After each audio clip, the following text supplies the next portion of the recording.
Pokari. Sedang bingung dan resah mau apa? Yuk dengerin Pokari. Halo semuanya, cie periode baru, semangat baru juga ya buat kita semua. Nah karena periode baru nih, sebelumnya kenalin, nama aku Zaneta Zahran. Biasanya dipanggil Janet, pakai J ya guys. Nah, tapi aku yang bakal nemenin kalian selama 1 periode ke depan. Tapi aku gak sendirian nih, bisa kalian lihat aku punya partner. Silahkan boleh Rara. Halo semuanya, nama aku Rara Syahna. Kalian bisa panggil aku Rara. Dan Rara yang ini bukan Pong Ujan ya guys. Terus kalian juga jangan bosen-bosen sama kita berdua, karena kita bakalan nemenin kalian 1 periode ke depan. Terus buat kalian yang belum tahu Pokari itu apa sih? Pokari itu apa sih, Janet? Pokari itu apa? Pokari itu adalah podcast keluarga psikologi. Nah, kalau 2 tahun sebelumnya nih, kan namanya Podium ya, Ra? Ya, tuh. Semenjak tahun lalu itu diganti namanya jadi Pokari. Kita yang bakal lanjutin Pokarinya bareng Kabinet Nawasena. Ah, Nawasena? Nawasena itu apa sih? Masa kamu nggak tahu sih, Ra? Kamu kan udah masuk BEM. Kabinet Nawasena itu kabinet kita di periode 2022 sampai 2023. Nah, di podcast kali ini nih, di Pokari kali ini kita nggak berdua doang. Kita bakal ada narasumber hits se-Unisba. Siapa coba? Siapa coba guys? Ada yang tahu? Ya. Yang mau tahu siapa narasumbernya dan juga kabinet kita, Kabinet Nawasena, tonton sampai habis ya guys. Tapi sebelum kita sambut nih narasumber kita bakal ada info baru nih buat kalian yang mau titip salam, confess, atau ada request gitu ya, Pokari mau bikin konten apa, kalian boleh ke Sifes. Sifes itu adalah psikologi manifest, di mana nanti kalian bisa isi link yang ada di Instagram BEM Unisba. Tiap minggunya juga kita bakalan sounding terus dan kita bakalan bacain manifest tersebut di Pokari ya Janet ya. Makanya pantengin terus tuh IG BEM Unisba buat tahu info-info terbaru dan cek terus SG-nya, posannya. Ya, kalau udah ada link yang buat ngisi manifest, kalian langsung isi aja ya. Ya. Nah langsung aja kali ya, kita sambut narasumber kita. Kita panggil sekarang Kang Tresna selaku Ketua BEM Psikologi di periode 2022-2023 di Kabinet Nawasena. Yeay.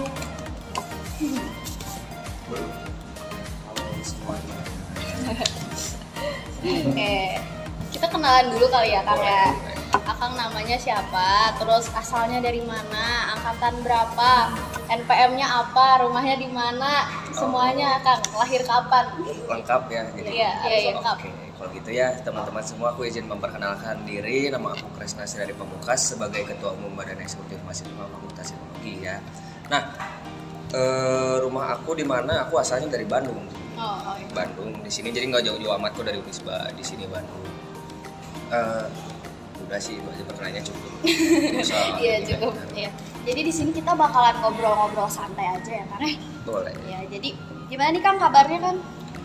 Alhamdulillah kalau untuk sekarang nih baik-baik aja. Semoga kedepannya juga terus baik ya teman-teman. Amin. Oke. Kalau sekarang Akang lagi sibuk apa nih? Sekarang tuh aku lagi sibuk ini paling ngurusin ngebangun kabinet aku yang baru gitu. Yang tadi udah disebutin Nawasena. Kalau Akang ikut SP nggak? Aku enggak ikut SP. Oh ya, berarti sibuknya sama BEM aja kali ya? Sama BEM aja, ya, karena emang harus fokus BEM kan. abis. BEM habis. Oke, langsung aja ya Kang. Kita di sini ngobrol-ngobrol santai aja ya, nggak usah formal-formal banget. Kita bakal nanya-nanya tentang kabinet baru nih Kang, sama Akang selaku Ketua BEM yang baru. Kabinet Nawasena itu apa sih Kang? Terus asal usulnya tuh dari mana gitu Kang? Arti namanya, atau Akang bisa terinspirasi dari mana itu nama Nawasena? Sebenarnya Nawasena itu simple ya artinya, dari bahasa Sanskerta yang artinya tuh masa depan yang cerah. Itu simple tapi emang penuh tanggung jawab kalau menurut saya sendiri. Kalau ada yang nanya apa sih filosofinya? Filosofinya tuh sebelumnya aku kan ngambil nama kabinet tuh progresif. Progresif. Kenapa aku nggak lanjutin nama itu? Bukan nggak lanjutin sih sebenarnya, lebih ke upgrade lagi dari progresif itu. Karena kalau kita cuma berprogres tanpa tujuan kan bingung kan mau gimana. Nah jadi kita tuh ada tujuan masa depan yang cerah. Nah masa depan yang cerah ini nggak hanya spontan cerah gitu aja gitu. Nggak mungkin orang lahir langsung masa depannya cerah, nggak mungkin. Nah tapi dari masa depan itu ada beberapa progres atau tahapan-tahapan yang kita lewatin. Yaitu mulai dari kita mulai ada kegagalan, keberhasilan. Nah itu tuh jadi apa ya istilahnya, penguat kita untuk kedepannya. Yang insya Allah emang nanti setiap progres yang kita lewati itu ada tujuannya. Itu tujuannya itu bisa depan yang cerah. Jadi kan Nawasena itu artinya masa depan yang cerah ya Kang. Ya. Jadi menurut Akang sendiri masa depan yang cerah untuk kabinet kita itu kayak gimana sih? Oke, masa depan yang cerah untuk kabinet kita, menarik nih. Untuk kabinet kita sendiri, yang pertama itu tuh kita menjadi sinergitas. Menjadi sinergitas tuh kita adanya keharmonisan satu sama lain yang emang dari harmonis itu untuk mencapai suatu tujuan yang kita inginkan, tujuan bersama. Nah, apa sih yang lainnya gitu? Terus yang kedua tuh maksud masa depan yang cerah tuh untuk kita sendiri tuh kita tuh sukses bareng-bareng. Sukses dalam artian kita tuh emang punya bidang di bidangnya masing-masing. Jadi nggak apa ya namanya, suksesnya tuh ya intinya sukses membangun progres yang kita milikin gitu untuk kedepannya, yang emang kalau setiap yang progres kita lewatin tuh aku percaya nggak akan sia-sia. Progres yang kita lewatin itu nggak akan sia-sia, yang memang kalau kita menjalaninya sepenuh hati gitu, sepenuh hati dengan keikhlasan gitu, insya Allah masa depan yang cerah tuh emang ada. Berarti bisa disimpulin masa depan yang cerah menurut Akang itu kita sukses bareng-bareng lah ya Kang Ya, ya. Oke, kan Akang nih periodenya baru ya Kang ya. Nah bedanya periode lama sama ketua sebelumnya sama Akang selaku ketua BEM sekarang tuh apa sih Kang, periode lama sama periode baru? Duh, apanya nih? Ya apanya gitu. Oh. Kayak apa bedanya yang bisa ngebedain periode lama sama periode kita sekarang? Oke, intinya yang ngebedain tuh mulai dari orang-orangnya yang pertama, itu Iya, yang udah iya. pasti. Orang-orangnya kan beda ya. Iya. Pasti nggak mungkin yang itu lagi. Terus yang kedua mungkin komunikasinya, komunikasi yang periode lama mungkin lebih banyaknya online, Oh iya. karena pada saat itu memang pandemi lagi tinggi-tingginya, jadi kita memang diharuskan untuk ke rumah dan kuliah juga masih online kan. Iya, Nah, betul. kalau untuk sekarang tuh kita udah bisa ketemu nih di awal periode. Iya, udah bisa podcast bareng. Nah, Ya, udah ini bisa benar. langsung di sini Iya, nih podcast iya, nih iya. teman-teman. Ya, langsung udah bisa podcast di sini. Terus ya awal tuh udah bisa ngebonding tim sendiri lah. Jadi kan kita tuh offline ketemuan, jadi ya enaknya di situ sih. Perbedaan yang cukup signifikan itu. Oke, jadi kan ini udah ngobrolin tentang Nawasena nih. Terus sekarang aku mau nanya ke Akang, kenapa Akang mau jadi ketua BEM? Oke. Sebenarnya saya nggak ada niatannya jadi ketua BEM. Itu tuh dari itu tuh waktu aku SMA, karena aku nih sedikit cerita aja. Kalau waktu aku SMA tuh aku nggak pernah ikut organisasi apa-apa di sekolah. Jadi Sama Kang. oh sama. Iya. Oh jadi ini debut ya? Iya, debut. Nah, aku tuh nggak pernah ikut organisasi di SMA gitu. Paling organisasi kecil di eksternal Karang Taruna gitu. Itu pun kan hanya tingkatannya warga kan gitu kan. Iya. Nah, aku nggak pernah ada kepikiran ke situ. Terus aku lihat baca-baca di internet. Nih aku tuh sempat ke distract kalau mau jadi ketua BEM tuh keren, karena dulu kan ada demo terkait Omnibus Law tuh Oh, iya. yang ketua BEM se-Indonesia kan. Iya. Wah, aku ngeliat tuh, wah ini keren nih jadi ketua BEM nih. Aku pengen nyoba, tapi lambat laun waktu aku masuk BEM sebagai anggota, aku ngeliat tuh emang tanggung jawabnya besar. Aku emang nggak ada niatan untuk ke situ, tapi setelah lama kelamaan aku ngeliat gitu berprogres, wah ini jadi ketua BEM boleh juga. Apalagi kalau ada kesempatan kan kenapa enggak gitu. Jadi aku emang ada rasa pengen jadi ketua, karena emang aku juga pengen tahu lah itu skill aku tuh kayak gimana. Terus aku emang sebelumnya ngelatih skill juga kayak leadership dan sebagainya. Jadi memang sebagai ketua ini keinginan aku juga gitu. Jadi nyalonin ya Kang? Nyalonin langsung. Terus terima lagi ya? Keterima alhamdulillah. Berarti Akang punya potensi nih. Ya betul. Nah, sekarang Akang sendiri kan selaku ketua BEM baru di periode baru, kabinetnya juga baru, semua Yeah. orang-orang baru ya. Akang punya inovasi proker baru nggak sih buat kedepannya, baik online atau secara offline? Kan pasti warga Kemang juga kepo kan, proker-proker BEM apa aja. Nah oke, inovasi itu selalu ada ya di setiap periode itu kalau Iya. inovasi. Cuma balik lagi ke kitanya, inovasinya bermanfaat nggak? Gitu, kita harus pilih-pilih kan semua inovasi. Kalau untuk di periode sekarang, inovasi untuk kedepannya tuh banyak ya, proker-proker baru. Kayak Psychofest, terus kayak mulai ada workshop gitu. Terus kita sekarang udah mulai pengennya tuh ke lomba eksternal yang memang menarik minat para anak SMA yang memang masuk psikologi. Jadi pengen tahu nih kalau psikologi itu kayak gimana. Oh kayak gini, ternyata nggak, psikologi itu nggak hanya kita belajar aja, tapi memang kita ada hubungan dengan orang lain. Jadi gitu. Jadi kita emang di psikologi itu kita dituntut untuk aktif dalam hal berhubungan dengan orang lain, karena memang objek material kita tuh adalah manusia. Nah jadi kita tuh memang diharuskan gitu untuk apa namanya bukan membranding, lebih ke arah belajar komunikasi dengan sesama manusia. Jadi itu nanti kita kedepannya biasanya seperti itu soft skill yang harus dimiliki lah. Nah, nah terus nih Kang dulu Akang itu staf departemen sosmas ya. Yeah. Nah udah dari staf aja tuh udah sibuk nih. Terus terus Akang berubah jadi ketua BEM gitu. Nah ada nggak sih perubahan signifikan yang Akang rasain dari staf departemen jadi ketua BEM? Oke. Kalau yang secara signifikan tuh paling tanggung jawab ya. Dari segi tanggung jawab antara staf dan ketua tuh beda. Kan kita nih berada di ruang lingkup sosmas. Ya. Nah mungkin kita stafnya tanggung jawabnya hanya di seputar sosmas aja. Kalau ini ketua BEM tuh kita punya beberapa departemen sama TM-TM-nya, terus kita punya pertanggungjawaban proker-proker, ada UPN juga, ada kepanitiaan juga. Nah itu tanggung jawabnya itu lebih besar gitu sih.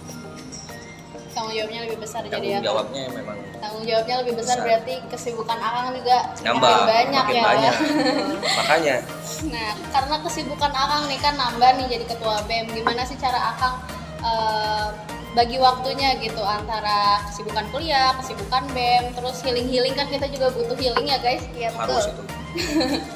Nah, cara bagi waktunya tuh sebenarnya balik lagi ya ke diri sendiri gitu. Yang ada namanya time management. Nah itu tuh gimana kita harus ngatur waktu kita se-efisien mungkin. Karena kalau kita nggak bisa ngatur waktu, ntar kedepannya emang bakal kita apa ya namanya? Kalau bahasa Sunda ribut sendiri gitu. Kalau dari segi itu ada beberapa hal yang aku korbanin. Misalnya aku nggak mikirin healing dulu nih, karena masih ada pertanggungjawaban aku sebagai ketua BEM.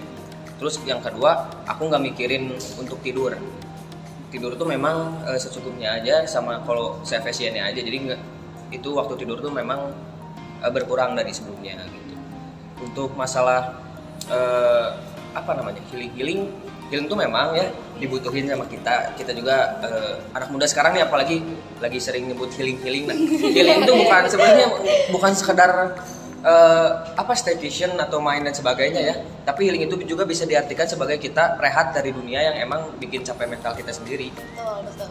Mau tidur, mau kita makan atau me time, itu tuh kalau kata aku udah healing. Jadi masih harus disempetin juga ya healingnya biar kita nggak pusing gitu. Ya terakhir nih Om, pertanyaan terakhir. Harapan buat warga Kemah dan juga Kabinet Nawasena buat kedepannya nih Kang. Nah ini menarik ya, harapan kedepannya untuk Kabinet Nawasena dan warga Kemah. Yang pertama untuk warga Kemah dulu nih, aku pengennya warga Kemah tuh aktif. Aktif bukan dalam hal akademik, tapi dalam hal non akademik juga, kayak organisasi atau kepanitiaan. Karena kan sebelum kita jadi maba tuh, waktu kita jadi maba tuh ada nih informasi terkait SKS Nondik. Nah SKS Nondik tuh memang harus dipenuhi. Nah gimana sih cara memenuhi SKS Nondik? Nah yang pertama nih, kalian bisa ikut organisasi atau kepanitiaan, itu yang pertama.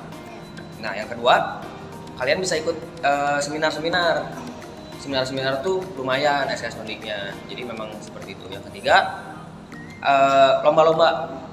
Nah lomba tuh bisa apa aja, kalian yang penting ikut lomba, dapat sertifikat, nah itu bisa dimasukin ke SKS Nondik. Nah aku berharapnya warga Kemah tuh aktif dalam hal akademik dan non akademik. Nah jadi warga Kemah tuh nanti untuk kedepannya, atau misalkan lulus dari Unisba nih, dari Fakultas Psikologi punya soft skill gitu, karena di kuliahnya pun dilatih dengan sering berhubungan dengan orang lain. Karena di kita juga kan dengan kepanitiaan organisasi nggak cuma ikut buat memenuhi SKS Nondik ya, benar nggak? Nah jadi kita ikut kepanitiaan tuh buat melatih soft skill, adanya leadership, adanya time management, adanya saling sinergitas satu sama lain, gimana caranya menyelesaikan masalah, problem solving. Jadi gitu untuk warga Kemah ke depannya, aku berharapnya emang ikut aktif gitu untuk memajukan Fakultas Psikologi Unisba. Nah untuk BEM-nya sendiri nih untuk kawan-kawan saya ya, BEM-nya sendiri, aku ke depannya pengen kalian tuh memang jadi orang-orang yang amanah gitu. Amin. Amanah, bertanggung jawab, dan ikhlas dalam ngerjain segala hal. Karena itu tuh kalau ikhlas tuh emang dari dasarnya gitu. Kalian mengerjakan sesuatu, kalau udah kalian tertekan kan, misalkan kalian mau kuliah nih, mata kuliahnya yang nggak kalian suka, tertekan ngejalaninnya kan, dari nggak enak, nggak nyaman. Nah aku pengennya tuh jangan kayak gitu. Jadi minimal kalian enjoy ngejalaninnya, ikhlas untuk kabinet aku. Dan untuk yang lain juga, untuk kabinet aku kedepannya emang jadi mempunyai inovasi baru lah. ke depannya yang memang sangat dibutuhkan gitu di Fakultas Psikologi itu. Jadi dari inovasi ini muncullah ide-ide gitu. Dari ide ini nanti direalisasikan, toh emang bermanfaat juga bagi kita semua. Jadi emang aku pengen kita di BEM ini ke depannya sukses bareng gitu. Gak hanya satu orang ada yang ketinggalan. Nah, jangan sampai kita emang saling rangkul lah satu sama lain. Jadi kita untuk sukses tuh harus sukses bareng gitu. Oke, keren banget ya. Kita banyak pengetahuan baru nih dari Kang Kresna. Iya. Jadi buat kalian juga ya warga Kemah, udah nggak ada alasan ya buat jadi mahasiswa kupu-kupu karena betul. banyak nih proker-proker baru Banyak. dari BEM yang Iya. bisa kalian ikutin dari kepanitiaannya ya. Betul. Ada juga saran dari Kang Kresna, tetap bisa kok healing ya. Bisa, Ya, nggak harus ya. staycation main Iya, kemana. harus Iya, betul. masih bisa kok guys ya, tenang aja. Nggak seserem itu kok ikut organisasi Iya, kepanitiaan. betul. Seru kok, guys. Seru, malahan kita tambah relasi kan. Iya, nambah Nah, relasi. satu sama lain, Iya. sama kakak tingkat, adik tingkatnya nanti. Betul. Ya betul. Itu salah satunya enak. Dan juga kalau misalkan kalian ikut di BEM nanti kan nambahin SKS Nondik ya Kang ya? Nambah. Ya, terus udah gitu nanti nambahin soft skill, Nah, terus soft skill. bisa nambah di CV juga ya Kang ya? Bisa nambah di CV nanti kalau emang kalian tuh mau masuknya ke perusahaan. Iya, Nah itu betul. dilirik juga, oh Cina ini sebelumnya anggota BEM punya nilai plus gitu. Berarti Iya, sebelumnya iya, punya pasti. problem solving, punya Iya. time management yang baik. Nah kayak gitu. Upgrade dirinya udah bisa gitu, Nah, udah tapi- disediain. Tapi jangan masuk BEM organisasi atau kepanitiaan karena pengen kerennya doang. Nih Iya, kayak betul. di Instastory, wah aku BEM FOMO nih. nggak sih FOMO? Iya, jangan FOMO tuh jangan ya. FOMO tuh. Jadi di Instastory ini keren, misalkan ada teman yang nge-tag gitu, oh Cina akang teteh BEM ya sih. Nah jangan karena pengen keren, pengen dilihat akang teteh BEM gitu. Jadi jangan, niatnya emang harus baik gitu. Karena di balik itu semua juga ada tanggung jawab yang besar. Ada ya, tanggung Kang ya? jawab. Betul. Kata Kang Kresna juga harapannya kalau masuk BEM harus ikhlas ya. Harus Ya, ikhlas. terus kalau FOMO ya ikhlas, harus ikhlas kalau Iya, diterima betul. juga ya. Iya. Nah, makanya ya guys, pantengin terus semua sosial media BEM si Unisba buat tahu proker-proker kedepannya, buat open rekrutmen, segalanya kalian bisa ikutin. Dan sekalian juga nih buat mau ada yang titip salam ke Kang Kresna Ya, atau boleh. confess mungkin ya. Iya, Boleh banget. Boleh banget ke si Ves ya. Tunggu aja di IG kita isi linknya. Nah kalau tadi tuh sebelum mantau IG tuh harus di follow dulu kan? Follow dulu, jangan follow dan ya. si Unisbanya. Jangan IG doang, Jangan YouTube IG doang, juga di YouTube subscribe. banyak, TikTok juga ada. TikTok juga banyak semuanya. kita kok di BMC ini. Pantengin semua media sosial BEM, oke? Ya, kita tunggu ya guys manifest dari kalian. Terus, oke mungkin Malu. kan cukup sekian kali ya Oh, bincang-bincang santai sama aku sama Janet. Mohon maaf juga kalau misalkan kita ada salah-salah kata ya Kang ya. Santai aja. Ya. Relax. Karena ini kan ya. ngobrol doang gitu. Iya, relax. Makasih Sharing-sharing banyak juga. bermanfaat. Ya, Iya. makasih banyak juga ya Kang udah nyempetin Ya, hadir makasih di ya, Kang. hari ini. Oke. Buat teman-teman juga makasih udah dengerin sampai akhir. Kita sharing-sharing sama Kang Kresna. Ya, sampai jumpa lagi di podcast kita selanjutnya. Aku Rara, Aku Janet. kita pamit undur diri. Ya, aku nggak disebutin. Oh, iya. Oh iya nih. Oh nggak usah ya, biar mereka tahu sendiri aja ntar. Oh iya, Kang Kresna mah kan mahasiswa hits Unisba. Iya, iya, kalian pasti tahu kok. Paling terkenal. Harus tahu. Iya, harus tahu. Sampai jumpa lagi di podcast selanjutnya. Dadah. Dadah.